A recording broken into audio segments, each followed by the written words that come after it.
and we're so happy that you're here. This is the Nobody Asked Me Guy show. I am the Nobody Asked Me guy. I'm very, very, very pleased to have with me let me just call him Dr. Rasheed. Dr. Rasheed is going to share with you all of the information that's there. I don't know if he prefer Larry. I don't know if he prefer Lawrence. So I'm just going to say Dr. Rasheed. But Dr. Rasheed is a African American Black student program coordinator at Lane Community College in Eugene, Oregon. Now, guys, listen. I know we're all familiar with the Oregon Trail, right? And we know this is not a show about westerns, but he's in Eugene, Oregon, and we're going to be talking not only about diversity, we're going to be talking about education, we're going to be talking about all of the things that go with education, all of the idiosyncrasies and the myths. May I repeat that? The myths about education and about being instructors. So listen, I know that you're not here to hear me. I know you're here to hear Dr. Lawrence Rasheed, but I just wanted to kind of give you a simplified idea of what we'll be discussing. Again, feel free to put your questions in the comment box, or if you'd like to join us, just put a question there and say, I'd like to join, and I'll open up these boxes and you can come and be with Dr. Rasheed live at FaceTime. So without further ado, on this Good Friday, I told you guys in advertisement, this is truly a Good Friday.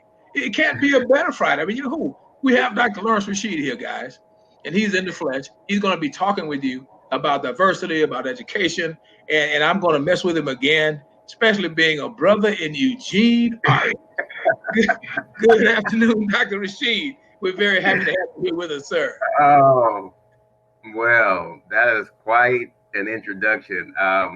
Good evening, my brother.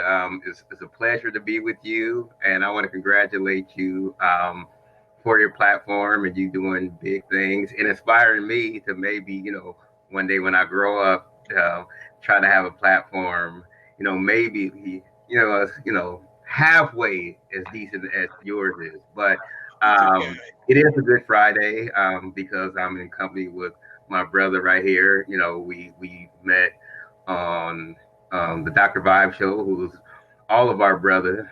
He definitely set a great foundation for all of us. But I'm pleased to be here. It is a good Friday. It was a very productive week, and I'm just glad to be here. So I'll share a little bit about myself. As Brother Lars alluded to, I am, the current African American Black student coordinator here at Lane Community College and faculty. So I get the opportunity to teach, which was really one of the more compelling parts of this position. In addition to that, I'm the Black Student Union advisor, and we also have a rites of passage program that we offer during the summer for 4 weeks. And that's really for all of our affinity groups, not just African Americans, the Latinx community, Asian Pacific Islander, and Indigenous or Native affinity members as well. So I'm pleased to be a part of that. And so far, so good. I mean, I know we're talking about diversity or the lack thereof or the misnomer. And yeah, a person like me that tends to be pretty radical, although some people say I'm not. But, to each their own, right? But Right. with that being said, of course, diversity is not a big thing here in Eugene, especially and particularly talking about Black people. I mean, this is a white state. It is what it is, and the state is working on trying to diversify the state a little bit more. So obviously, I'm here, but again, I don't want to tokenize myself. And we're going to talk about that a little bit later when we talk about diversity. But there are some good brothers and sisters out here that are doing good work. In addition to myself, I'm just trying to do my part. I don't want to speak, too arrogantly about what I'm doing. But again, I'm happy to be on the show. I was talking to Brother Lars before we went live, and I was apologizing to him because there been so many different things going on. Just completed another master's. It's just been a whole lot of stuff. And I'm like, oh my goodness, thank you, thank you, thank you. And I'm like, I hope I didn't miss it. But I didn't. So I'm glad I'm here, and I'm glad we were able to, converse about a multiplicity of subjects, especially diversity. Well, listen, Dr. Rasheed, it's a pleasure. It's indeed a pleasure, my brother. As we delve into diversity, I guess that we really just should tackle that albatross first. And I do see it as an albatross because there's so many definitions out there about diversity. There's so many thoughts about what diversity is. With you being in Eugene, Oregon, and me having grown up in the Jim Crow South and having lived in the West, in the Northwest, and other areas, and you hear so many things, Dr. Rasheed, about forward-thinking cities, forward-thinking individuals, etc. If you will, if you just kind of share with us maybe a generic version of diversity, and then possibly talk a little bit about your scope as to what diversity really means and what the challenges are with you as you move forward at Lane Community College in Eugene, Oregon. Well, oh, diversity is it's a superficial term, and I'll get into the generic definition first. I mean, it's really having a multiplicity of ethnicities, um, gender, non-binary gender, non-binary, sexual genders, having, and this is the one that really eludes a lot of people, different thought processes, and so that's pretty much the layperson's definition of diversity. So just having these differences among peoples, within various dynamics, right? And so, and a lot of people are using this term. We need to become more diverse, um, or you'll hear the new term that's analogous to me, the coconut water, is equity. And so these terms are often used kind of like interchangeably, but they have very different, very distinct definitions. So that's kind of like the generic or superficial definition of diversity. Now, my definition of diversity is um, a little bit more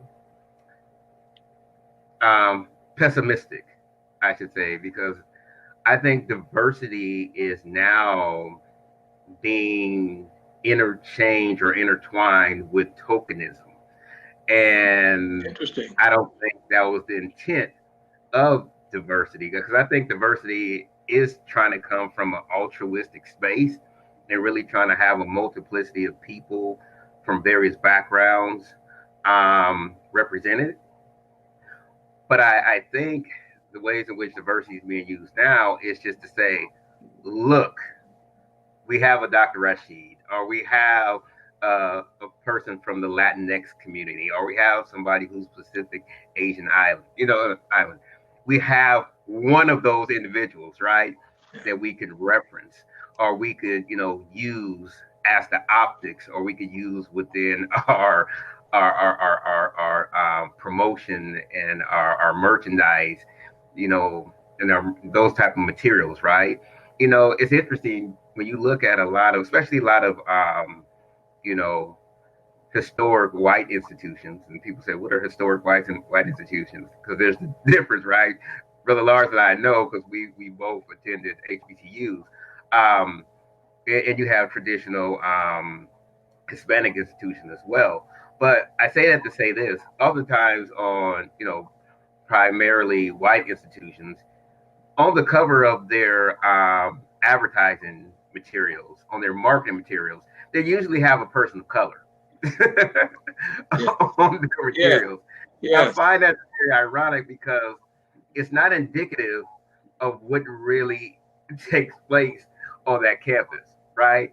And so, our institution is not, we don't have a monopoly on that, right? Right. most institutions do that to show that they're very diverse. And the irony is that that's often not the case. So I have a lot of trepidation around diversity because I think it's being misutilized. I think, like I said, I think it's being tokenized, and I often think, which is really scary within this whole conversation around diversity, is that there could be no diversity within thought processes. And what I mean by that is just because we're two brothers here, two African American males here, we may have different thought processes. And we don't look at that as diversity. We just see, oh, well, there's two brothers right there. And that's fine for us to have, various opinions and opining in various ways. That's fine. But oftentimes we're categorized in just as that. And particularly as black men in particular, we're often pathologized, right? And Yeah. so when we're seen, it's just we're of an ilk, right? And that's very problematic. So when there's often no diversity within black men, you know, there's often no diversity. You're all rapists, you're all, pedophiles, you're all, I mean, any type of pathological axiom that you could throw out there is pretty much going to stick to a black male. Yes. And that's unfortunate. So, really, when we deconstruct the word diversity, it starts to become very different from what it intended to be, right? Okay. Because it's intended to be this rainbow coalition, right? This Fran Hampton, we are the world, bringing everybody together. And again, great intentions, but the fact of the matter is that's not the case. Mm-hmm. And I don't want to sound like I'm not for diversity, but I'm a racial realist. And when we talk about diversity and when we talk about multiculturalism, and I work within the multicultural office, so let me be very clear about that. I have great colleagues from, various, ethnicities and everything. And so that's fine. But my job is to work specifically with the black students on Lane campus. Now, that doesn't mean I exclude anyone else that may need some assistance, but that means that my job unapologetically is to work with those particular students, help with the recruitment and retention of those students and making sure they're successful. And that's what I was hired to do. And every other, coordinator is there in that multicultural space is there to do the same thing. There's no problem with that. And so once we kind of like galvanize, ourselves as, within the race, right? Once we have, and again, there's going to be some diversity within, the groups, and then that's okay. But once we're going on the same pretty much path, I think, then we could start, collaborating with other ethnic groups.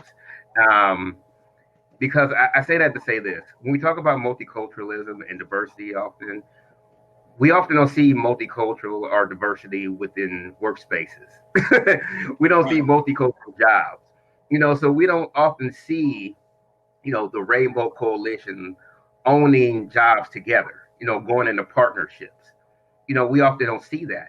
And I'm not saying that's necessarily a bad thing, because I like to see when ethnic groups are supporting each other and holding each other accountable and building, corporations and so on and so forth. I have no problem with that. The problem I have with it is when they believe that they're more elite than anyone else. So, that power mixed with privilege, that's when you get the racism, right? And so, and we're going to delve into that a little bit later. But, so that gives you a little bit of a definition on, the superficial, what I call a superficial or layperson term of diversity, and kind of like my take on it. Wow. Well, listen, Dr. Rasheed, that's a great, I can't call it a lead in, because that was very concise and very explicit, because we all know as men of color, and I want to welcome Brother Kente, Stephen was with us a moment ago. You guys feel free to jump right in and grab a spot if you'd like. But if I can just briefly state as we move forward, Dr. Rasheed, as you've already shared, is that we as men of color are always pigeonholed, and it just baffles my mind as to how being men of color and all the talk about racism and slavery, etc., when the individuals that were enslaving those of us that are of color, it was not a problem to sleep with women of color, but it was a problem to think of them as, or us, as humans. We had every name except being a human being, but you were the civilized one. Not to even mention raiding a country. You come into someone else's country and murdering them, but you calling them savages. You come into someone else's country and trying to force your ideas and your way of life on them, but you calling them savages. And my question always been, Dr. Rasheed, as we talk about diversity, and I know I'm putting multiple things in here, is I have some friends that are less melanated, and I say to them all the time, and when I used to say this, they used to get really, really upset. I said, I have one thing to say to you guys. If you all of that, why are you in this country? If your ancestors and your people are all of that, then why aren't they or weren't they all of that in the places they came from? Then of course I hear crickets. So I hear you, brother. But as we move a little bit further, uh, will you speak, please, to because I really want to get into this, and I know that you and I are going to we'll be talking about a lot. Brother Kente, join in when you get ready. Brother Stephen, join in when you get ready. Shannon, join in when you get ready. But let's talk a little bit about your RAAMP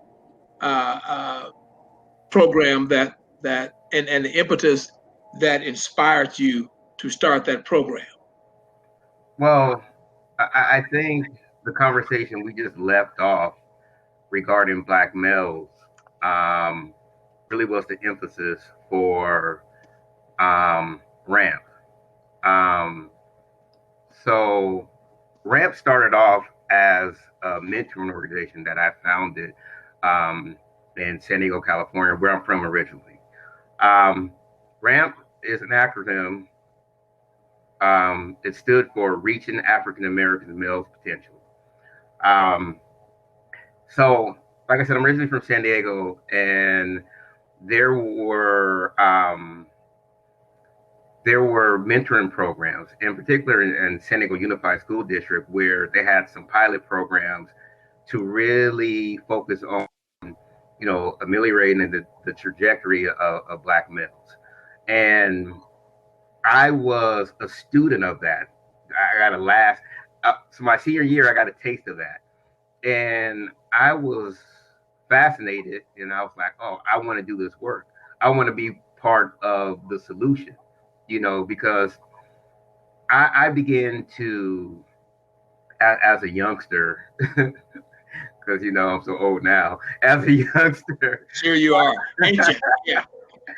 As a youngster, I, bought into some of the pathology, around black males, because I was born, raised in, Southeast San Diego. We had gangs, Bloods and Crips, so on and so forth. So, it was real in the field.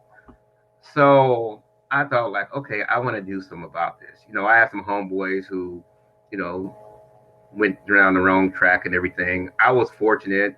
My father, even though my mother and father were separated, divorced, my father was around, my brother before he was deceased. There was really a village that really, raised me, of course, along with God, right? So there was really that village. Like, if I did something out of pocket, somebody would, tap my hind part.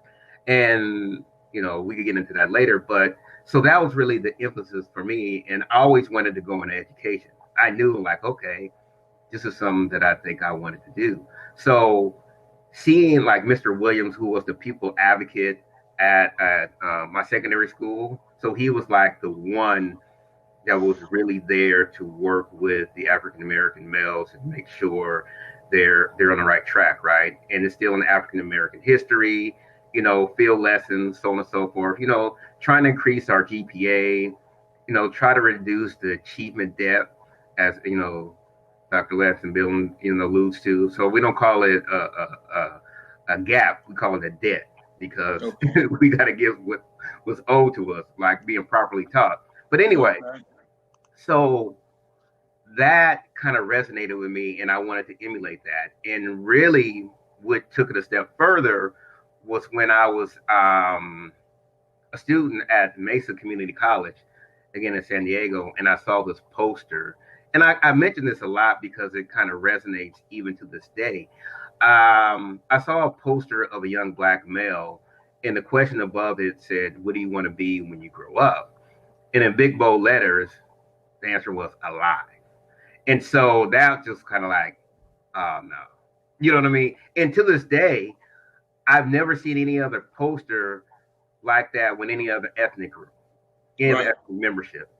Right. So the pathology associated with black males started off early with me. Like, wait a minute, you know. And if you look, currently, actually our life expectancy is much higher. Well, it's higher. It's increased. It's not tremendous, but it's increased instead of decreasing like it was. Which was the trend, right? So that kind of stuck with me, and so from that point, I started this mentoring program, Ramp, where again I was a pup. I was fresh out of high school, right, and I was reading Kajufu and everybody I get my hands on, Yeah, and I was Karan like, Kunjuku oh, was a great guy.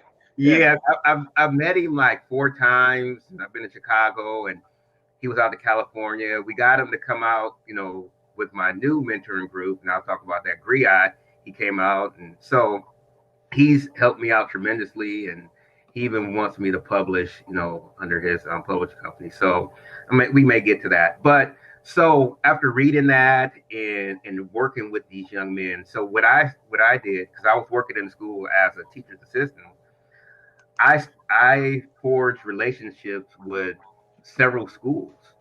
And like as a young man, I spoke to the parents, and these were primarily single moms. Some were two home households, but I established this rapport with these young people, and I used to go out to their schools and check in on them academically, and we used to meet every Saturday at my mom's home, and that was just like the jump off, if you will, Mm-hmm. of Ramp. And so I started it back in San Diego. It was like 1991 ish, something like around that. And so I was doing it for a couple years. I mean, we were doing good things. We had Mother's Day appreciation dinners. The students' grades were improving. I was doing this by myself, unfortunately. And you need a team, and that's what I keep telling people now. This is not work you could just do. Um, and I've learned so much more, since that time, because mentoring is much more than just sitting down and having a conversation with a young brother. It's really developing an ongoing relationship with those young brothers holistically. All right. So it's not just like, hey, we're going to meet up and have a Slurpee. No, it's much more than that. Right. So, but again, I didn't know that at the time, but I was pretty much grounded. So fast forward, I go to University of Arkansas in Pine Bluff, um, where I finished my undergrad. And yes, it's an HBCU, and Of that's course. that's where I got down and became, a member of So Alpha you Phi came to the Alpha. Jim Crow South. I You came to came, Jim Crow you came South, to the and Jim Crow it was South. probably one of the best things I could have I did at the particular time. Let me tell you why. I was getting too involved with Ramp, and that's a positive thing, right? But my mentor said you need to finish your education. You know what I mean? Because there's going to be a limit. Now, even though now I have a multiplicity of graduate degrees, there's still going to be limits because I'm a black male. So I'm not confused by that. Yeah. But I did take what he said to heart and everything. So for me to get out of San Diego, where I was doing a lot of good things and everything, and thanks to my mom and the support system that I had around me, because I couldn't have done it without them, right? So Mm-hmm. I was able to go to Arkansas, to the Jim Crow South, Pine Bluff and complete my undergraduates. And I was still working in education, subbing and doing some other after school work there. But when I got back to California and I was married, um, my ex-wife and I, we were teaching, and she said, "You need to start up that mentoring program again." And I was like, that was like 10 years ago. That can't be a problem anymore. I was super naive. I was like, Yeah. yeah, that can't be an issue. And then I became engrossed in the research, and she opened up Pandora's box. She was like, "Yeah, maybe you should put that down because now you're in it." And we had a son too, so it was really like, I had extra incentive. So I mean, I went really in. So we re-implemented ramp at the middle school where I was teaching at the time. I wanted to implement it in a high school where I was working at, and kind of hysterically, the principal said, "Oh, we don't need that here. We don't have those problems here." I was like, Yeah. Yeah. "You Okay. serious?" I mean, Been there, yeah, brother. Been there. yeah. I'm like, we could look at the local data and we could look at the national data. I mean, and yes, you're falling in line with this. So she was in denial. She was somewhere over there in the motherland. She was way in denial. So I was able to go to another middle school, and I just started off. I just started doing it. I just started meeting with young brothers that was teaching English, and it just kind of snowballed. And I spoke to the principal, and she was like, "Yeah, let's get it started. Let's do it." And so, Ramp was, getting some good press and everything, which I didn't care about the press and everything. I cared about the young men, improving academically and socially, and more importantly, staying alive. May I That's interrupt? yeah, May absolutely. I interrupt? Listen, as an old guy, please allow me to say to you, never apologize for doing things that are positive and that help other people.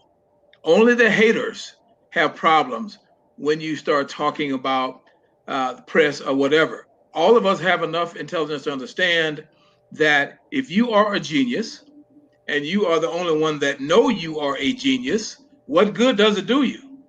So if you don't get the press, where other people and other children that need your services can then be assisted by you, then it's futile.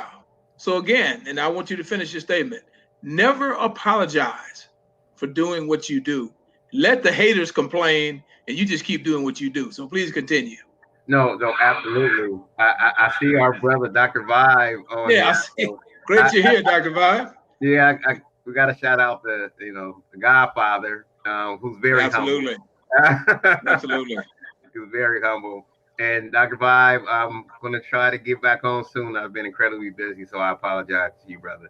Um, And but while you're sharing that, brother, brother Rasheed, while you're sharing that, again, allow me to offer these two open screens to our brothers and sisters that are joining us. Feel free to grab these spots and join in with us and FaceTime brother Rasheed. Ask any questions you might have. You don't have to put them in the comment section unless you just want to. So feel free to grab those screens. So, brother Rasheed, please continue, sir. yeah, so from that point, um, being at the middle school, it's interesting. You're a black educator, a black male in particular. You tend to get other black educators that want to come work with you, especially if you're pretty good and you're doing what you're supposed to be doing, and you gravitate towards the babies and build relationships, and it's bigger than you.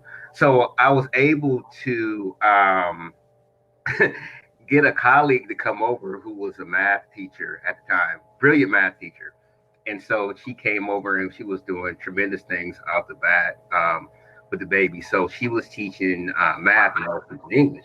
And she was working on her graduate studies at the time. She was finishing her master's. And she finished it up, and her research was looking at black males and math education. And so after she did that, she and I became a little closer, and she was helping me out with the mentoring program, and I was very apprehensive. You know, the reason why I was apprehensive because usually people don't want to help out. You know what I mean? Usually people they just want to come in and say, "Oh, okay, look what I did," and I was like very apprehensive because I looked at these young men as if they were my son, right? And so I didn't want anybody to come in and then just disappear, right? And I'm thinking about doing a piece on this RAD, this I forget what the acronym, but it's really abandonment issues, right? And our young brothers deal with that a lot, you know, whether it's male or female, right, mothers or fathers. So you know, I knew back then that I didn't want anybody just coming in and just going out. And so, but she was down like four flats, and we began to do some things together. And so I told her like, yeah, I want to consult later on and do this type of work and help young brothers, maybe write, do some stuff like that. And she was like, well, what do you think about opening up a charter school? And I was like, okay. Now I know, brother Lars, and I know what the charter schools did in New Orleans. So I know, you know, I'm up on my history. I get it, but you know, before I knew that, right? And so I thought it was a really good idea, and we, you know, from there we just named the school Ramp. I mean, because the mentoring program was already pretty established within the community, so it was an easy transition. And we tried to have the school, you know, kind of analogous to urban prep. You know, we did our Okay. homework. We went all over the state researching, you know, black male schools that were successful, and so I mean, our petition was like one of the ones that they use as a model the state of California, or they did at the time. Now everybody just has it done for them. So we did it ourselves. It was Yeah. like a mini dissertation or thesis, right? So we did all that. We got approved unanimously within the district. Great. Everybody. I mean, the superintendent, everybody was like, you know, it was a go. So and so we transitioned from the mentoring program to the school. Now she and I were both naive. We Okay. thought that just because we were good educators, we could run a school. Um, yeah, that is a lot more. There's a lot more to it than that. Yeah. And I'm not going to go into that because you know, so unfortunately, the school ended up closing. I transitioned, yada yada yada. There's some things we both could have done differently. I'll just say it like that. But it's interesting because the mom and pop charter schools like Ramp, you know, was are slowly dissipating. I mean, we were really altruistic. I mean, there's a lot of charter schools are just cash cows, and they're coming in there just destroying, you know, traditional public schools. Right? We know this, and I'm not bashing, you know, charter schools, and I'm not necessarily being a cheerleader for traditional public schools because I sometimes it's a it's a necessary evil when we look at traditional public schools and what they're doing. But I also know what charter schools do sometimes is not cool either.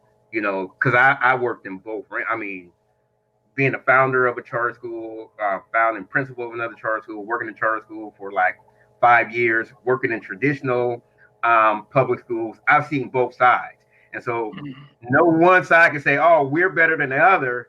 You know, especially when we're talking about black students. No, Yeah. y'all both come up short, like Yeah. a person that's challenged with their height. Okay, so y'all coming up short. So don't go there with that. But so that was pretty much the trajectory of Ramp. I am, a lot of people say, well, you opened up a school, you did this, everything. That's good, but I don't want to go on, what coulda, shoulda, woulda, what happened in the past because our babies are still catching hell right now. So I got to Right. look at what am I doing to impact, what's going on now. And so, of course, I was teaching before I took this position.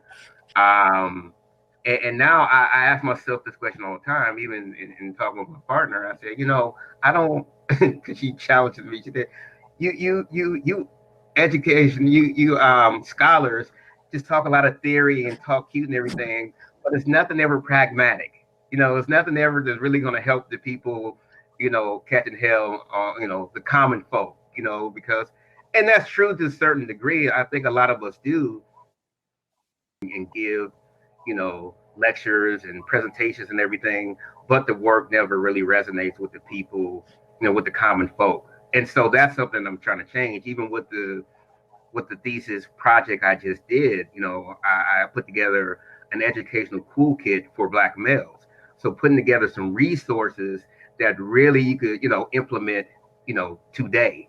And I use that. I undergirded that with Black male studies. So of course our buddy Dr. Tommy Curry utilized some of that work. And so I'm trying to make sure I push myself to make sure I stay grounded, that these degrees and stuff like that don't go to my head. That at the end of the day, in the beginning of the day, in the middle of the day, I know that I'm looked at as a need to grow, and regardless of what I have or attain, that's not going to change. And so I need to make sure I'm, trying to work with, the common brothers and sisters within our community. Great. Gentlemen, our brother Kente, Dr. Vibe, glad you joined us. The floor is open. Guys, if you want to ask questions, feel free to jump right in. Sure. Thank you so much. It's an honor to hear you speak, Brother Lawerence. I don't have any children, but I plan on at some point in my life. And, education is very important, but miseducation is so huge, especially in our community.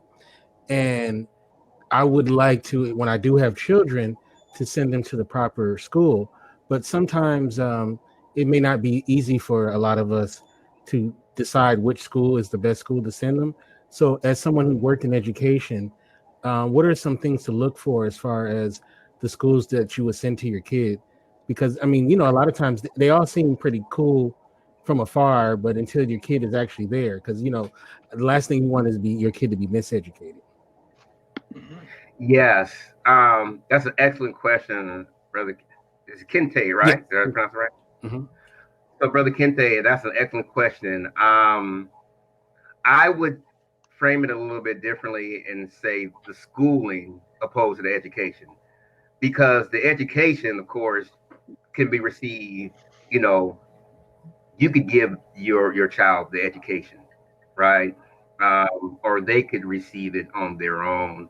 But the schooling process is a totally other different animal, and I think that's what you're alluding to. Right. Superficially, it's hard to tell. I mean, even when it's us, even when it's melanated folks, to borrow the term from my brother Lars, doesn't mean, hey, I see you. Doesn't mean that you're going, to get the best schooling process or praxis from somebody that looks like us, unfortunately. Mm-hmm.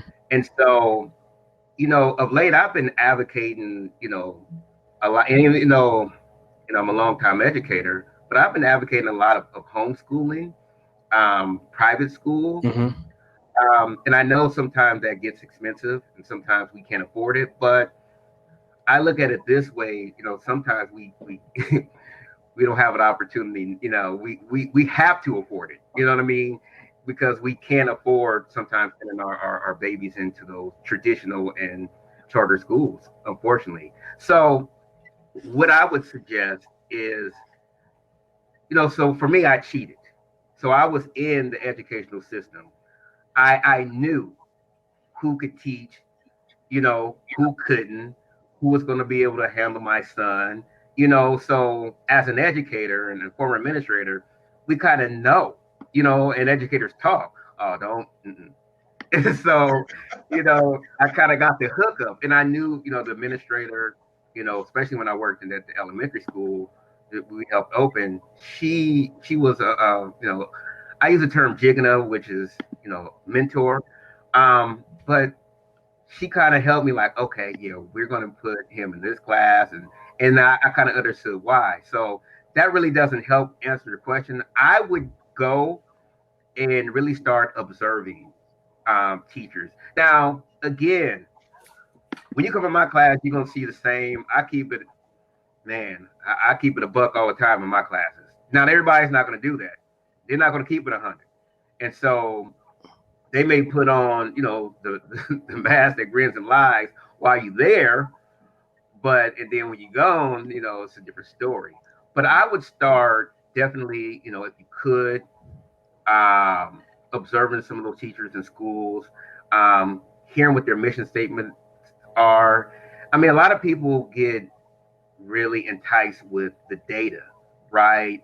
How they're doing, test scores and things like that. And I'm not saying that's a horrible barometer because it's cool, but I'm looking at it from more of I wouldn't say social justice standpoint, but how are you treating students as a human? You know what I mean? How are you looking at their humanity? And from that point, you could teach, the students are going to be fine. But when you're looking at them less than human, then we have a problem. So I would say definitely start looking at some of the schools. Um, there's a lot of different homeschooling networks that are becoming available. I wish I had and I could get it to Brother Lars. There's this brother, his name is Q Butter, that's doing some phenomenal work in New York City, where he has like an online platform and where he works with, you know, he works with our babies. And so um, that's another example of an opportunity you may want to look into. But I know we most of us are traditional. We like to have our babies go to school and everything because we're working, and sometimes we don't have that opportunity to for homeschooling. But I would look at different homeschooling networks. Again, look at your local public schools. Try to talk to the administrator and see. Although they change, like undergarments. You could have administrator one year and have another one the next year. Same thing with the superintendent. So, but I would just look and see. I see Brother Lars laughing. I would look and see, That's true. kind of like what their mission statement is, and we have discernment too. You know what I mean? We could go in that school and like, nah, this is not going to work for my baby. And so I know I haven't given you anything really, tangible, but it's such a hard question because, schools, they vary so much. Um, and, and that's a question I ask myself, like, what can I do to kind of help that?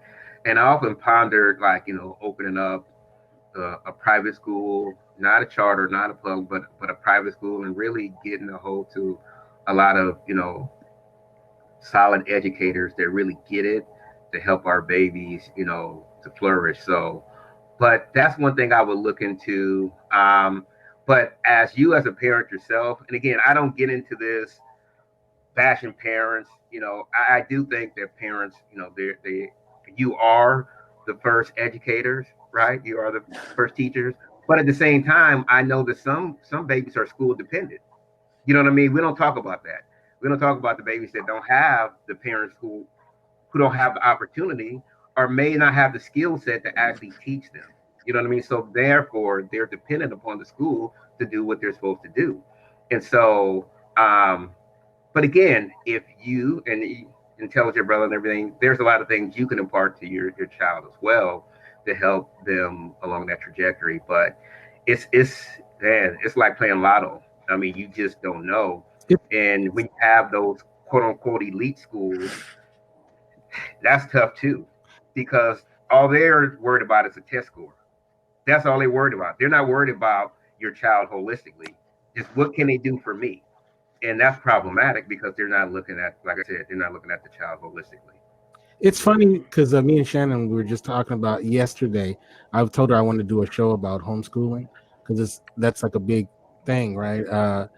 More so because there's so many people that are so afraid about, like I was talking about, miseducation. I was wondering though, like it's so funny when you want to buy something from Amazon or you want to buy a new car, there's all these resources that will tell you Yeah, what's great, and yeah. you can get Yelp reviews. But in schools, though, is there really a Yelp for Mm-mm. schools? And Yes, it is. and Auto Trader, type thing for No, as you were saying that, I was thinking about this article.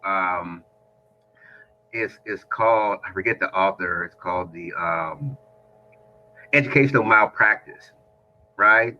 And it happens every day in education. And unfortunately, there's little to nothing that happens to those educators or schools that are, continuing this malpractice within education. And we know, like you alluded to, if you're a doctor or any other profession and you're consistently and constantly, you know, continuing these type of malfeasance, there will be you'll be on the chopping block, right? There'll be an issue. And I look at it through, critical race theory lens, and like when this is continually happening to black students, then that's not accident. You know what I mean? That's just not coincidental. And so that's why, I'm a little leery. And again, we have some really good people within the field of education, whether it's research, whether it's practitioners. Um, but there's still a system that everyone's framed in. And that system is not going to undo itself. And so for that, I think we need to look into alternatives. And so what I could do, I could have my partner, because she knows a lot more about, even though I'm an educator, but she homeschools, and we could definitely give you some resources, and I could send them by way of Brother Lars, and you could explore some more of those options. But yeah, I think we definitely need to have a homeschooling network where there's some contributions that we could give, whether it's curricular contributions, whether we actually teaching, whether we're helping out with the social component, going on field lessons. I mean, so the homeschooling is not just you sit at home. There's other dynamics to it, because we want to make sure that we're teaching the whole child.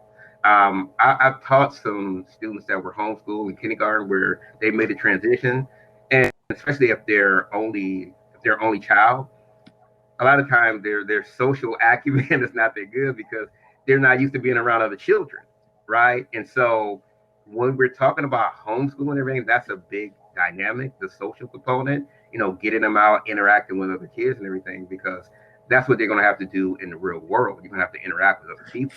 And so, everything is not just going to be this inoculation, you're just in this bubble. So, but I think a lot of homeschools are making that more part of the process. So definitely, we give you the I can get you some resources about that. But that's my suggestion in regards to that, because it's a difficult question. Difficult question. Unfortunately, I wish I had a more tangible answer, but it's education is messy. It really is. So I just can't give you. I'm not going to give you an answer that's Can disingenuous. I ask one more question? Absolutely. Sure, go right ahead. What ages or what grades have you taught mostly?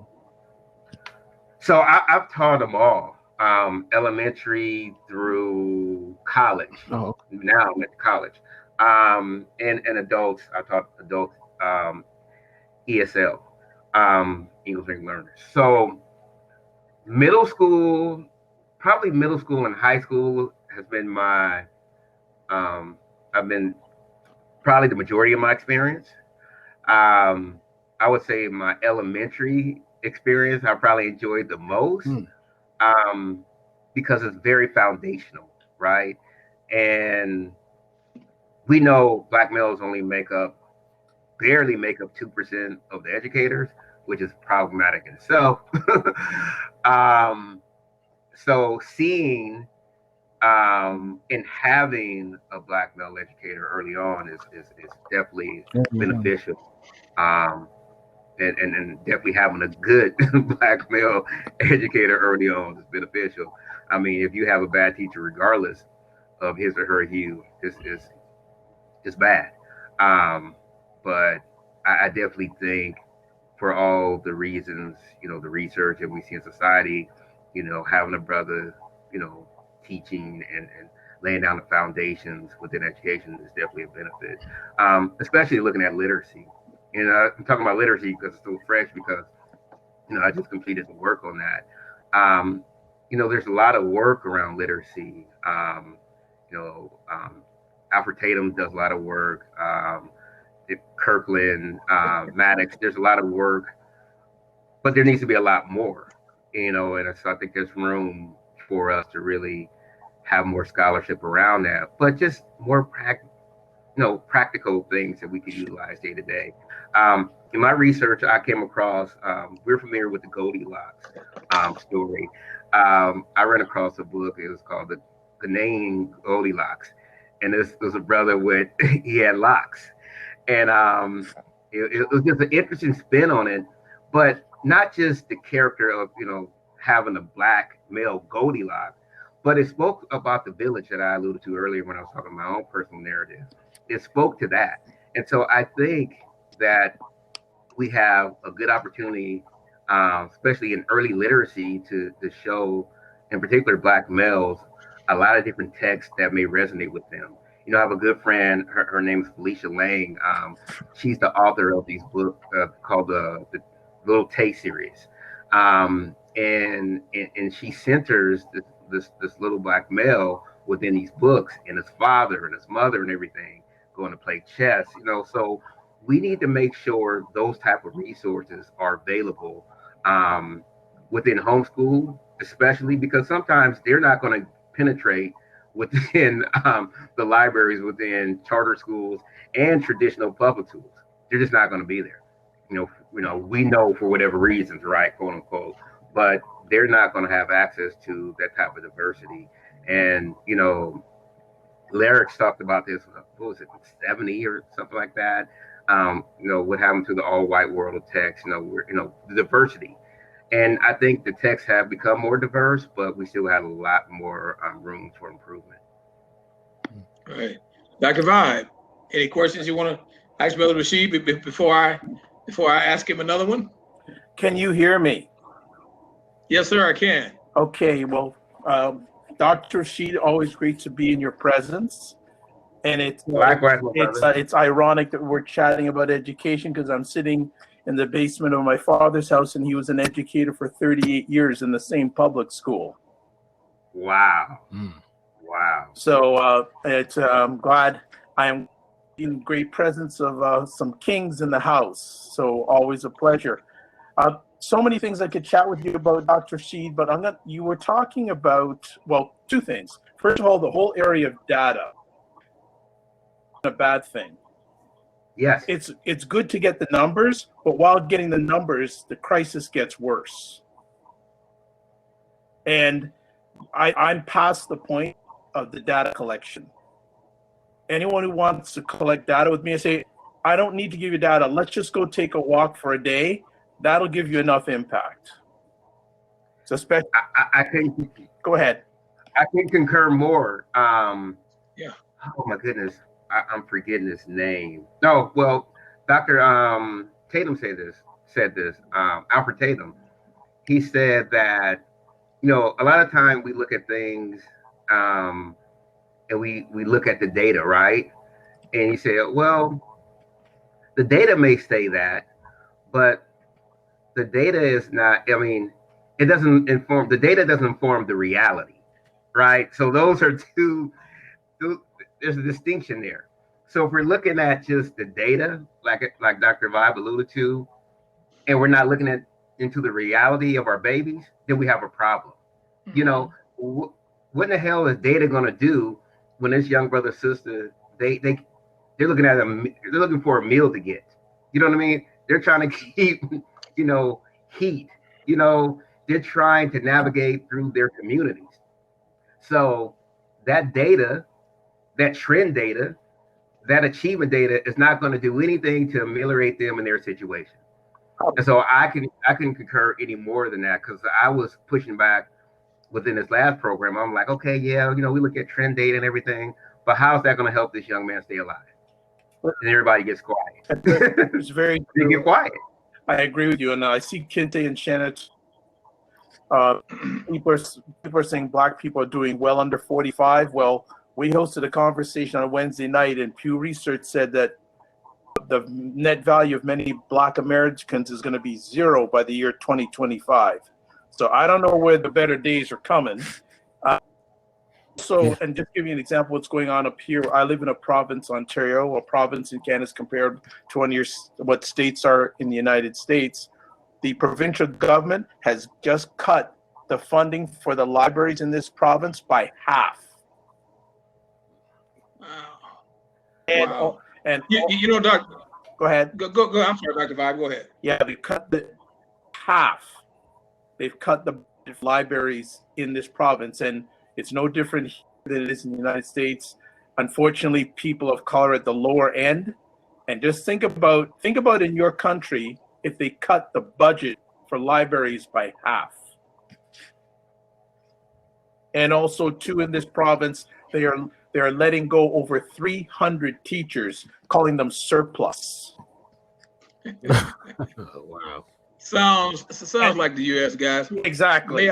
May I share briefly? As you've heard Dr. Rasheed allude to, been educators, and Dr. Vibe, you know, I've said on your show many times, and I've said to Ken Tate, with he and I being Oakland Raider fans, I'm telling you guys, the best thing that happened to me as an educator was to meet a real educator and work for a real educator in the person of Dr. George McKenna at Washington Preparatory High School in Los Angeles. Just because of exactly what you guys are talking about now, as far as people talking about data, depending on what region you live in, people talking about students being a waste and all of that kind of thing. And what you find, guys, is very simple. And Dr. Rasheed alluded to this earlier. If you're not willing to do the work, then it's going to be an issue anywhere you are. Thus, and I'll make this short because this is Dr. Rasheed's platform, you don't get a movie called The George McKenna Story with Denzel Washington being the lead person unless you are successful. You don't get a movie called, Lean on Me with what was the actor? Morgan The actor, Freeman. my favorite actors, yeah, Morgan with Freeman. Morgan Freeman playing Joe Clark. So unfortunately what happens is you have brothers like Dr. Rasheed, who was a quintessential expert, but it brings me to mind what Harriet Tubman said when she was freeing the slaves. She said, I could have freed thousands more had they known they were slaves. So in the world of education, guys, I'm just sharing with you just my area of expertise, as well as Dr. Rasheed and I are talking, and as we are all talking. One thing about us educators, you can look up the work that we do. You know, we can't sit here and pull your leg. You can look up the work that we do in the places that we've been, and you can see what was happening at those places. So understand all of this crazy talk about people talking about things that better under 45. You know, it is very frustrating as to how, dare I say very respectfully, how gullible people of color are. It's horrific.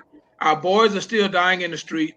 They're still being shot down daily. They're still overloading the jails. Education is a premium as opposed to being a right.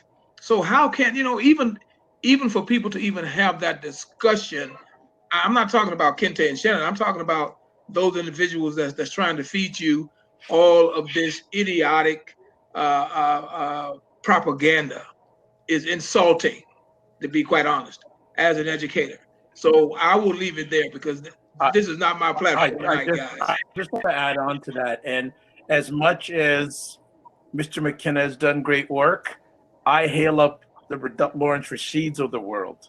I hail up the people like my dad in the world. They're not in it for a movie, and neither is Mr. McKenna, but they're one, and we need to praise and support our Black educators who are worthy of praise. Not all of them are. So, Dr. Vibe, with that stated, brother Lawrence, I'm 2,000% in with you, Dr. Rasheed. This is not my show. With that stated, I'm so happy to hear you say what you've just said, because look me up. I'm in that same category. So when you send me my plaque, I will graciously accept it. Well, and what I'm gonna add to this, and you guys can give me my dad. I'm gonna see if I can get my dad on. Oh, that would be great. Hey, that'd be great, man. Conversation, because he could talk about being an educator for like 38 years, and interesting enough, he got into teaching by somewhat accident, because after he graduated from Howard University, he came up to Toronto and he couldn't get a job, and his wife paid paid for his teacher's college. Wow. And that led Bring him on, Doc. So that would bring, and the other thing though I want to get with Dr. Rasheed, because the title of the conversation, diversity and the misnomers associated with diversity when it comes to education, it's not just a color thing. There's also a diversity lack of Black male teachers. Talked about that, yeah. And I'm going to be hosting a conversation very soon about this with some Black male educators, but we also have to cite the importance for our Black boys and girls to have more of a Black male presence wherever the classroom is. Whether from kindergarten to college, it is very, very, very important that we have a stronger Black male presence there. So I'm going to ask Dr. Rasheed, what do you feel are some of the solutions to that challenge? Oh, wow. So here's the deal. There are many Black male educators out there, and I can't say this any more simply, they're just not being hired. That's not a surprise when we look at systemic Repeat racism. Repeat that, Dr. Rasheed, please. So there are plenty Black males who have the requisite skills to teach that are simply not being hired. Thank you. And that's just simply because of systemic racism. So it's easy to say, well, let's look at the data. Let's look at the trend data. Let's look at how many Black males are not graduating. Let's look at, how many Black males are, being involved in with the justice system, right? Let's look at we don't look at the push out rate, but let's look at all these pathological axioms that are out there associated with Black males. So since these things are happening, well, there can't be enough Black males that are out there to teach, because look, they're not even getting out of high school. They're selling drugs on the corner. It's Black on Black crime. So all these things are the pervasive narrative that can allow this myth, or just not myth, the reality of Black males not being hired. Well, no, I'd almost put in a word there. As a gentleman from your country would say, that fake news about us. Yes, absolutely. Dr. Yes, sir. May I throw this in for Dr. Vibe as well? Yeah, absolutely. First of all, two things, and I'm very serious. Dr. Vibe need to invite you and I to be on that panel with him. Secondly, you have to understand something. You have to understand something. They got money in Oregon, man. They can afford us. We as people of color have embarrassed Black men and Black teachers out of being teachers because of the snide remarks about they don't make anything and anybody can be a teacher. So there are a lot of dynamics, Dr. Vibe, and I don't want to be sarcastic here, but please let me say, as an educator that has been blessed to have worked with staff that I've turned 4 schools around, sir, 4 of them. So please allow me to say to you very simply, is that we embarrass Black men and Black women away from the teaching professions because, especially in America, can't speak for Canada, because of all the disparity and all of the negative sayings about anybody can be a teacher and I wouldn't be a teacher and they make no money, etc. So since people of color started to follow the dollar, then we have gone away from teaching, because at one time that was all they would allow us to do, they being our less melanated brothers and sisters. So now, since we have, quote, and this show is about diversity, since we have been able to diversify and to do some other things, then we have been embarrassed away. And that is not proper English. I'm aware of that, but I want to make my point. We have been embarrassed away. You're going to get a detention for that. Using bad language now. That's okay.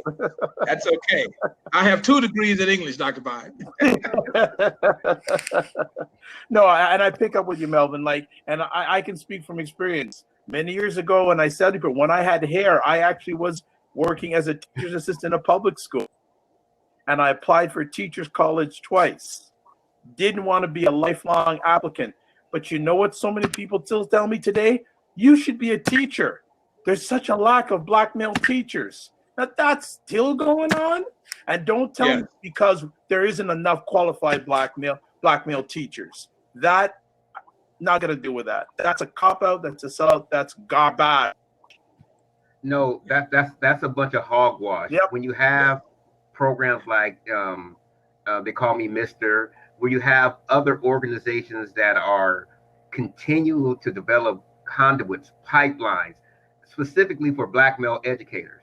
I mean, they're just by the droves, they're coming to fruition. And this is not a new phenomenon, right? And so when you look at Morehouse, just look at Morehouse. They graduate, what, 500 black males annually? That's just one college. That's just one. It's just one. And I know, listen, I have this conversation and I went to do an article on it. Several brothers who are in education with advanced degrees. I mean, most of them have doctorates and can't smell the classroom or can't smell the principalship or anything like that. And they are outstanding. Yes. But they're not the right kind of, they're not the right fit. Preach, my brother. This is all based in eugenics, in my opinion. Preach, my brother. When you look at Carl Pearson's and you're talking about who's really associated with mathematics, and for those of us who took statistics, and we look at the Pearson goodness of fit, that statistical theory, that our framework that we use, that has basis in eugenics. And so we still throw that term around. Oh, well, yeah, they have the right, credentials there, but they're just not a good fit. No, they're just black and they're just male. So let's just keep it a buck. Let's just keep it 100. That's the reality. And so I know deans of schools of education. I know prominent educators who work within schools of education, and they're producing black educators, and particularly black male educators, and they're just not getting hired. And so when people say this, I say, no, that's not the reality. I say, let's go back to Brown v. Board. So when that fiat happened, right? That fake fiat happened, right? And when we got rid of, and this is looking at Michelle Foster's work on black teachers, when they got rid of all the black teachers, so when they allegedly integrated the schools, they didn't integrate the teachers. Right. All the black teachers got fired, or they took some second nanny job, or custodial, and they had advanced degrees, so on and so forth, right? This is still happening today. I mean, maybe about 7 years ago, when the late great Philip Jackson from Black Star, may he rest in paradise, he wrote a piece about the teachers in Chicago. Take care. Tenured teachers with advanced degrees, black teachers being fired. And it's just like, wait a minute, how does this just happen? Now, you're trying to tell me that all these black teachers are just horrible? I mean, all of them? And if that's the case, what's wrong with the damn administrator? I mean, if you're an administrator, you're an academic, you're an educational leader. Right. You're not just a manager. So that means you could go in there and help that teacher become better if you really have the skill. Right. And that's what you need to have as an administrator. Right. I work with several teachers. I know.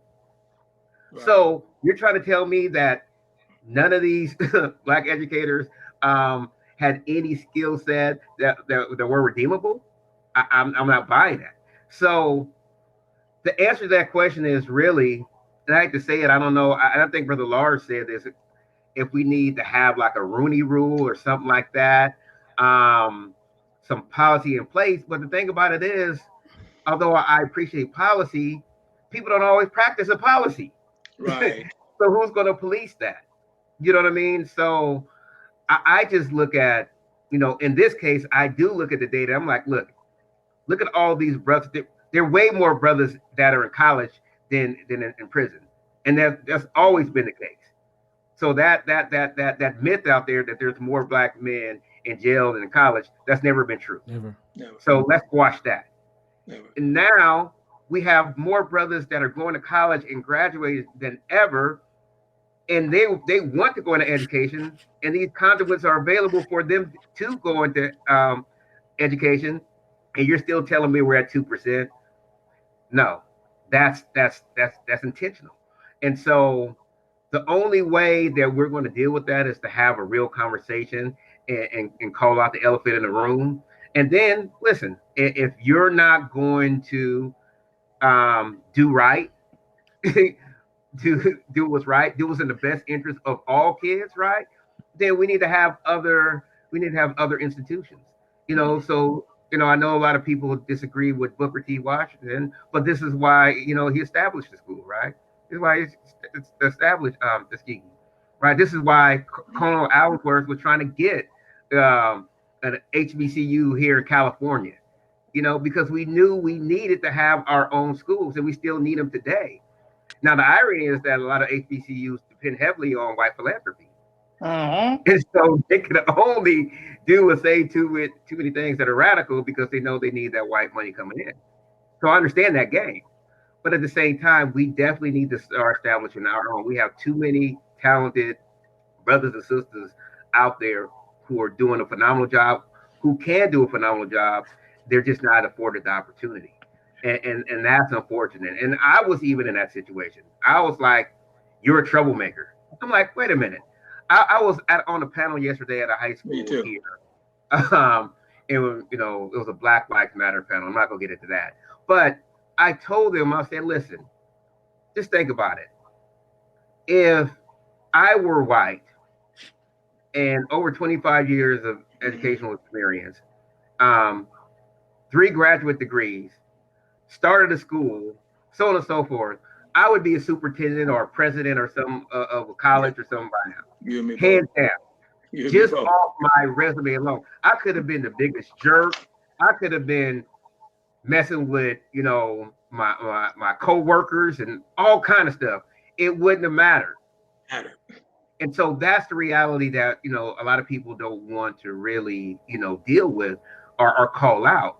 But I mean, the truth is the truth. And so we really need to start establishing, our own institution, whether that be homeschool, like we alluded to earlier, or whether, we go back to the days where we have, like I said, our own institution. And people will say, oh, is that resegregation? And my thing is this, or reseparation, because they're very distinct terms, right? But here's the deal. We've been sold a bag of goods when we think that if a school is all Black, that it's inherently inferior. That's not the case. Because when you have all white schools, you don't say, oh, it's inferior because it doesn't have any Black kids. No. You don't say if there's an all Asian school, it's inferior because it's not integrated. No. But that narrative is always the case when we talk about a school that's, that's all Black. It has to be inferior. And that's problematic. Dr. Rasheed, may I make 2 points to go along with what you're saying? The first point is this: people of color, whether they're in Canada, America, etc., need to understand that B versus Wade was never about integration to begin with. It was about the equality of textbooks. We allowed ourselves to be drawn into this integration process without even fighting for what we were asking for. That's number one. Number two, to this day, 2019, if you brought the Black athletes back to the Black HBCUs, you wouldn't have all of this. Ask any student at all of these schools, how do they treat the quote regular student as opposed to how they treat the athlete? I can speak to that. And I can tell you exactly how they treat them. They don't want them there. They don't want them in the classroom with them. They don't want to sit next to them, etc. I've been out of college over 30 years. I talked about this then. You applaud me and pat me on the back and on my helmet when I'm out there beating the brains out of somebody. But when you don't recognize me without my helmet and I'm sitting next to you in a classroom, you look at me with disdain. So people of color are so brainwashed thinking that white schools are better. That's a bunch of hogwash. If you take those Black athletes out of those white schools and send them back to the HBCUs, you will see a market difference, just like it was with the Gramblings, with the Jackson States, with the Tennessee States, and the list is non-ending. It all started with athletics. This is what people have not studied enough history and do not understand. It had nothing to do with us seeking integration. B versus Wade was not about integration. It was Brown versus Board of Education. I'm sorry, I'm thinking about the women, all that Roe Wade. But Brown versus Board of Education, I'm sorry, We got you. Yeah, we got had you. nothing to Well, do had yeah. nothing to do with us Wait. integrating. So when you have people that try to argue the point that you're talking about resegregation, it was never about integration to begin with. But we don't even tell our own history because we are so busy listening to the less melanated people who narrate our history for us and give us all of this disingenuous talk. And the last thing I'm going to say about that, Dr. Rasheed, is just like with Shannon and Kente was saying about what people are saying about under 45. Who lies more than that entire administration? Who in the history of this country? Okay, And so let's keep I, it. I, Let's keep I them up, return the floor man. back to you, brother. I return the floor back to you. Yeah. Well, you alluded to the sports, Brother Lars, and I agree. A lot of these, um, white institutions, they have the allure, they have the big bucks, right? I'm out here in Eugene, Oregon, the university. I don't work at the University of Oregon, but the University of Oregon is, it's a Pac-12 school. Phil Knight is, a big time philanthropist to the school, and he's an alum, right? So they get a lot of support, and so when you could kind of dabble Nike and all these types of incentives, and when you have these types of sports complex that are better than some NFL complex, you know what I mean? Yeah, kids, our babies get sucked into that, and I can understand that. I can understand why, but I think it's up to us to kind of educate them. My son, I'm not going to be hypocritical. He was looking to go to Texas Southern University, which I wanted him to go. Going to coming from HBCU myself. It's like, okay, that's great. But again, I hate to talk disparagingly about our HBCUs, but sometimes we don't have our stuff together. You know what I mean? Sometimes we be careful, Dr. Rasheed. I got my master's degree from Texas Southern. Be careful. I wanted to work there, so it's like it's all good. It's all And actually, I thought about going there for my undergrad too. But I said, son, how can you want to go there? It's like they never got back with me. You know what I mean? And it's like, Washington State was actively pursuing him. Now, he's not an athlete or anything like that. But my point in saying that is just this. And this goes not only with schools, but it goes with, this may catch some people, may offend some people, but this goes with some predators too that are looking at these, especially athletes. They really, seek them out to go to these institutions, right? Yes, they do. So we give them a lot of accoutrements, if you know what I mean, and benefits Yes. to lure them in. And I'm not saying that may not happen at HBCUs, but it's not with the same frill, right? They don't have the same necessarily the same carrot to wag as some of these other institutions do. So a lot of our young brothers and sisters, for that matter, get sucked into that vortex. And I know, speaking for my son, he was like, "Listen, if they would have, came with their stuff, I would have gone there." But because the recruiter from Washington State, she came out to the Bay Area and she spoke with me, my son, and my ex-wife, and they were like, "Okay, yeah, let's make this work." And so, they really kind of made us feel wanted. And unfortunately, sometimes our HBCUs could do a better job at that. Students, but with potential scholars as well. And I spoke with HBCU faculty and deans and the like, and they all know that's something that we need to get a hold of. So I'm not saying this, you know, from a deficit, perspective. I'm just saying it as a critical perspective. Like we need to do better because if we want to compete, as Brother Lars saying, and getting some of those athletes and getting not just athletes, scholars, students, other people that come back to our HBCUs, then we need to do a better job because we know the playing field is not level. It's not leveled at all. But at least we could do our due diligence and making sure we have at least we're doing our part. And so we definitely want to do that. But the sports is a big deal. Sports is a big deal because when you talk about sports, you're talking about money, right? And that's a cash cow. I mean, and so I'm still a little sore, still a little salty. So I'm a Duke fan. I'm probably the blackest Duke fan you'll know, right? When they lost, I was crying. I just now stopped crying a few days ago.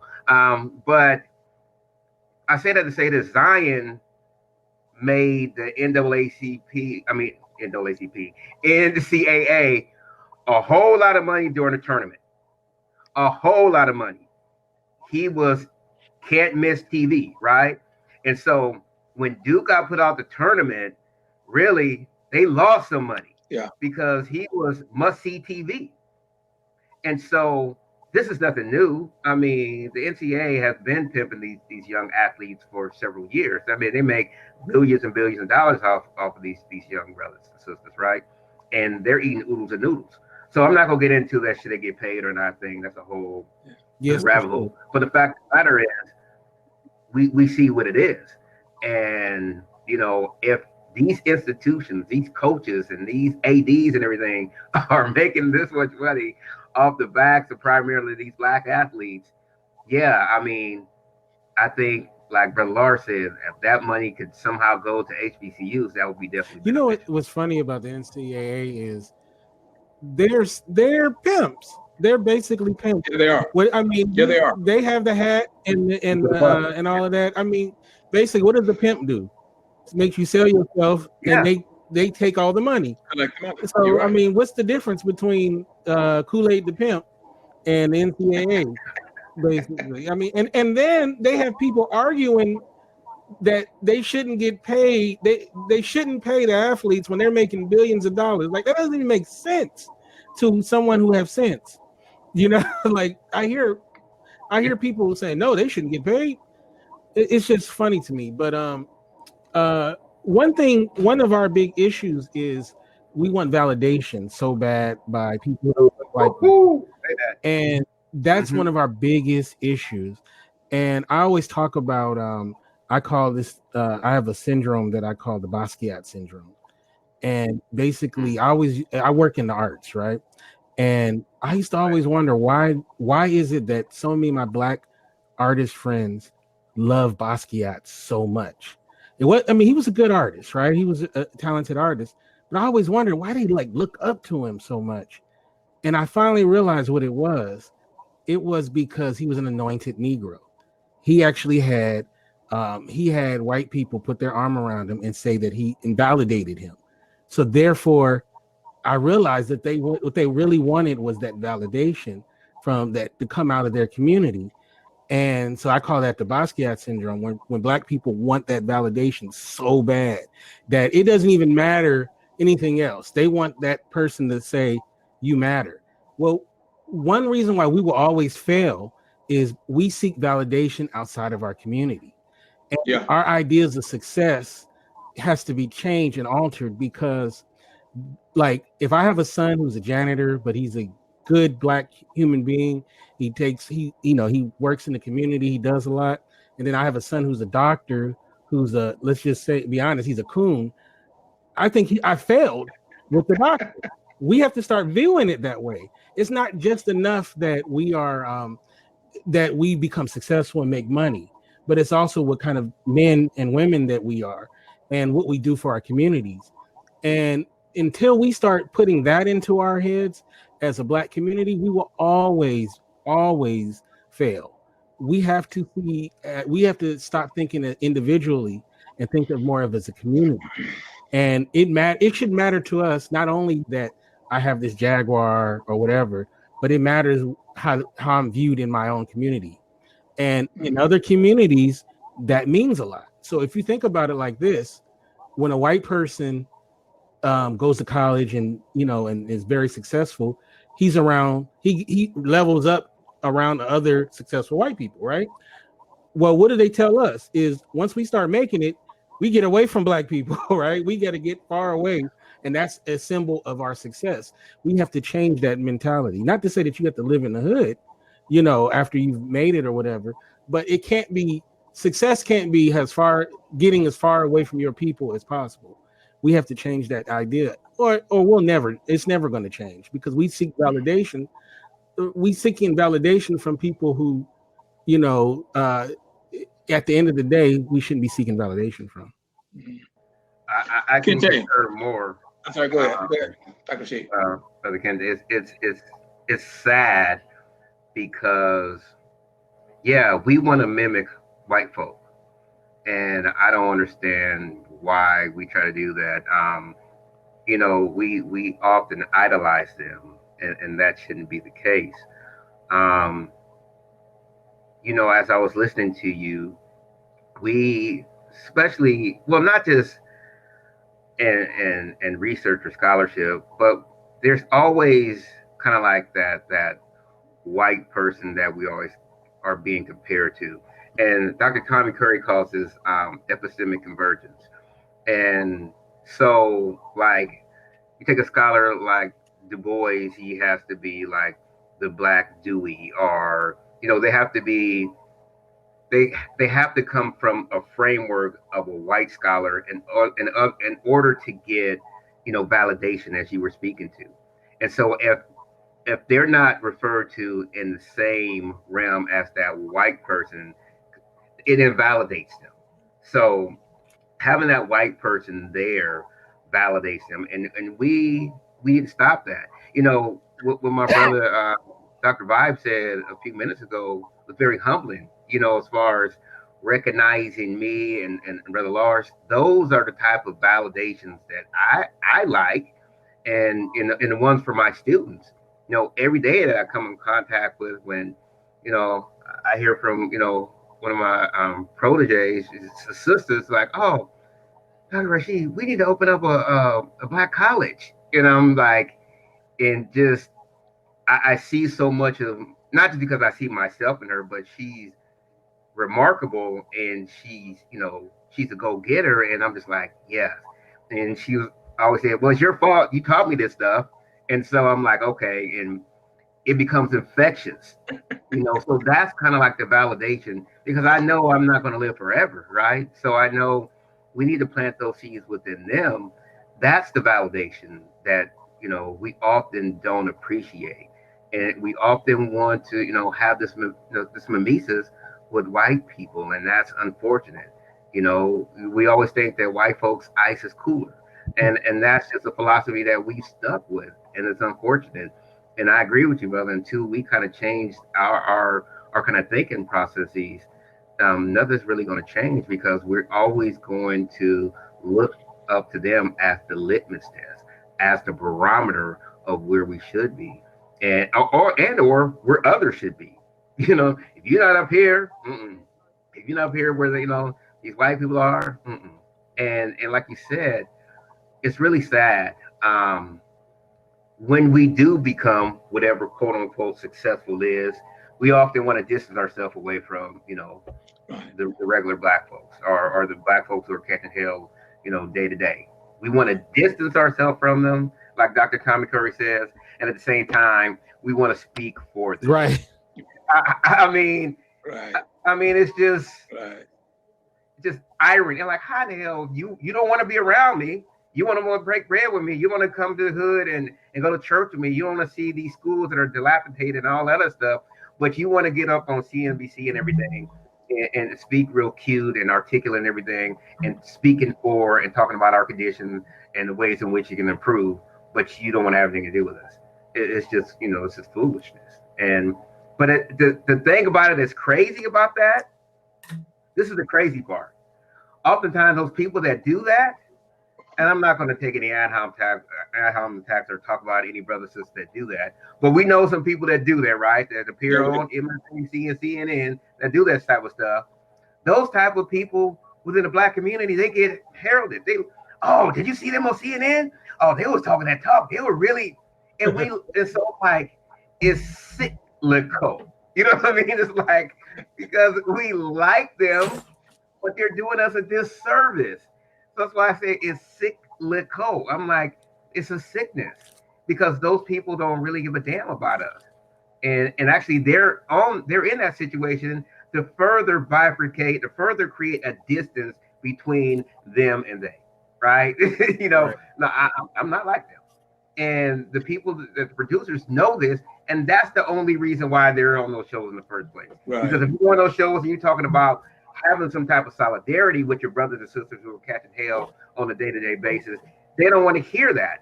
When you're talking about systemic racism, when you're talking about how these schools are intentionally set up to fail black and brown kids and kids of color in particular, right? They don't want to hear that. They don't want to hear that type of talk. But when you come up there and start talking about, black people just need to pull up their pants and there's black on black crime and, these black politicians aren't doing anything and all these pastors are pimps, all this pathological talk, really, the society, white society especially, loves to hear that type of talk.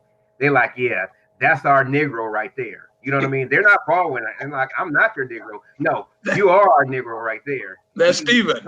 Anytime. Well, Dr. Rasheed, I do not want to take any more of your time, sir. You've been fantastic. Kente and Shannon and always Dr. Vibe, as you've already said, excuse me, Dr. Rasheed. Dr. Vibe is our mentor. He's the guru of the group. We hold this brother. No. You're not going to get away. No. We hold this brother in high esteem. We want to thank so Steph for hanging in there with us, the ET for hanging in there with us, and Shannon and Kente is always hanging. And guys, please allow me to say that I was looking at your comments, and I was trying to keep a straight face, but some of them were factual, but they were pretty hilarious. So, Dr. Rasheed, we're going to have to do this again, my brother. And, can I just say one thing? Sure, sir. Sure. Dr. Rasheed, it is always an honor and pleasure to hear you opine. I had to get that word in. Okay. Yeah, you guys are. Back at you, brother. Back at you. Yeah. So, Dr. Rasheed, if you will tell our audience and our friends how we may contact you, sir, we would certainly appreciate it. I'm glad Dr. Vibe is on because he's laughing because he knows I'm not going to know the answer to like some of those questions. Like, so, and this is why he's our brother, right? He's multifaceted. But let me see, because you can catch me on Facebook at Lawerence Rasheed. That's easy. If you want to get me directly, you could reach me at power_1906 @yahoo.com. It's my direct email. You can hit me there. Now Twitter, I believe is haven't been on Twitter in a while. Don't feel bad. Don't feel badly. Power. I think it's power _1906 at Twitter. I think that's it. No, it's at 1906_power. Ah, see, there it is. That's my dyslexia coming in. And dysgraphia. So it's what Dr. Vibe said. That's horrible. But yeah, so this has been a blast, brother. I mean, like I said, I apologize. I was, busy completing that last bit of graduate work, but like I said, Dr. Vibe and Melvin, you both have inspired me. I definitely want to make sure I can try to emulate this, and this is all because of Dr. Vibe. I mean, we like you alluded to, we need to make sure we're giving people the flowers while they can still smell them. Yes. And definitely acknowledging the things you've done humbly to support us and the multiplicity of endeavors. And so I always want to make sure, pay homage to the Godfather. Absolutely. Well, and Brother Kente. I homage to both you and also to Brother Kente also. So definitely don't leave him out. He is a force, a positive force also. So I as I said, I'm with Black Kings, and let's just lift up the other Black kings, whatever age you are, and let's also respect and honor our Black queens. Absolutely. Amen. Absolutely. Amen. Absolutely. Brother Kente, can you tell us real quickly how we might contact you, brother? Sure. On Twitter, it's Kente F. It says it right there. And you can get me on Instagram at Kente Ferguson. That's Fergerson on Instagram. Okay, and the Godfather, Dr. Vibe. I That's just your take new it easy name. these days because people told me I'm on too many platforms. So all you have to do is go to my website, drvibshow.com, or come on, get vocal and check me out there. And the other thing I will say is on Sunday nights, a lot of times you will hear both of these gentlemen on Do You Know What Time It Is, which is a live audio stream conversation where Black male thought leaders give their comments, opinions, and opine about news stories and current events. It's always a blast, gentlemen, and whatever I can do to help you guys lift the bar, because when we lift the bar for others also. Absolutely. All right, Dr. Vibe, looking forward to Sunday. Nice. Yeah, I have one event, but yeah, if you get the story to me, I know you probably should work on that. I'll get them to both you guys tomorrow. Oh, that'll work. Okay, guys, and you can check me out, guys, at www.dyingonmyfeet.com, www.dyingonmyfeet.com. Once you get to that website, just as Dr. Vibe has already stated, you will find all the other social media mediums, and you can contact us there. Also, as you see us this Friday night, if you join us on the Nobody Asked Me Guy show, most Friday nights at 7 o'clock p.m. Central Standard Time. Next month, we will be dedicating the Nobody Asked Me Guy show to moms the entire month. But guess what? Before that, April 26th, Dr. Vibe and I will be hosting none other than Clifton Davis. If you're a fan of That's My Mama, if you're a fan of Amen, he has these Broadway shows, et cetera, et cetera, et cetera. Brother Clifton will be here with us on our show on February. Wow, April 26th. April. Now this time, because he's in LA, some other things he's doing with his TV show will be at 4 p.m. I need to make that clear. It'll be 4 p.m. Central. It'll be 4 p.m. Central time. Now, okay. He and I talked about he was trying to adjust the time. He's doing some filming. Matter of fact, he's doing some stuff on Broadway, guys. Okay. And the best time for him right now is going to be 4 p.m., but we're trying to adjust it. So please join us. So listen, guys, it's been a blast. Dr. Rasheed, thank you so very much, my brother. We must talk again. It's been a pleasure. And once we end this broadcast, I do need to holler at Dr. Vibe for a second. Dr. Rasheed, I'm going to say this while we're recording. I'm very serious with Dr. Vibe. When he's having these education conversations, he need to talk to us, man. We are two seasoned administrators / teachers / central office educators, etc. I not only want our guests to check out Dr. Rasheed, just check out the educators, guys. I have to say this while we're on air. You can check us out. You can see if the schools that we worked at, if it was successful or not. So when we mentioned Dr. McKenna, he's on the school board right now in LA Unified because of the works that he do. So please understand something. When you hear things about Joe Clark and Dr. McKenna and these other gentlemen, these are not fly-by-night persons that somebody decided because they didn't have anything better to do a movie about. They touch lives. Dr. Rasheed touches lives. When Brother Kente asked about children, you have to understand people are dedicated to educating.